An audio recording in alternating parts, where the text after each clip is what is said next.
Bonjour, c'est Isabelle Mourin de Spring Formation.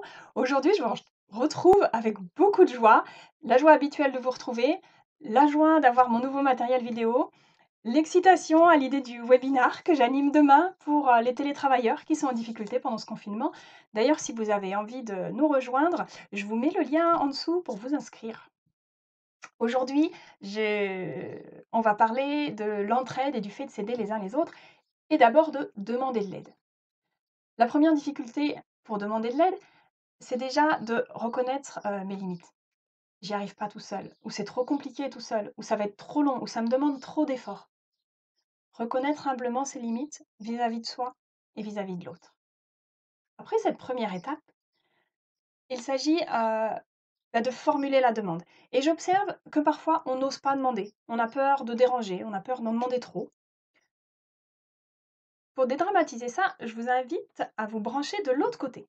Quand on vous demande de l'aide, quand vous aidez quelqu'un, qu'est-ce que ça vous fait?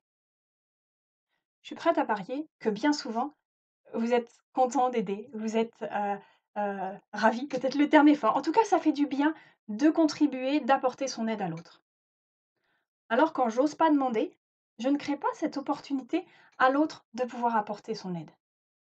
Et oui, c'est juste un cadeau de demander l'aide, un cadeau de créer, un cadeau d'une opportunité de créer, ce lien entre les gens et cette joie de contribuer. Le dernier point, qui nous freine, ça peut être d'avoir l'impression qu'en demandant de l'aide, l'autre va se sentir obligé, qu'il va avoir l'impression que c'est une exigence qu'il ne peut pas faire autrement. Pour libérer ça, il suffit simplement de montrer que ce n'est pas la seule solution et que vous avez d'autres ressources.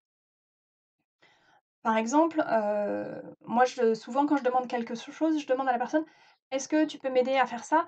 Si c'est pas possible, t'inquiète pas, je peux trouver quelqu'un d'autre. Ou si c'est pas possible pour l'instant, on pourra voir ça plus tard».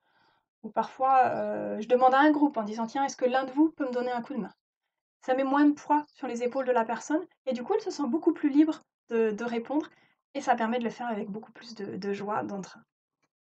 Voilà, alors avec ces 3 éléments, l'humilité face à ses limites, le fait de concevoir, proposer la demande comme un cadeau et le fait de laisser la liberté de ne pas exiger quand on formule la demande, eh bien, j'observe que ça facilite beaucoup plus mes demandes vis-à-vis des autres, que ça leur permet aussi de me demander et que ça crée un lien et une contribution joyeuse dans la vie les uns des autres.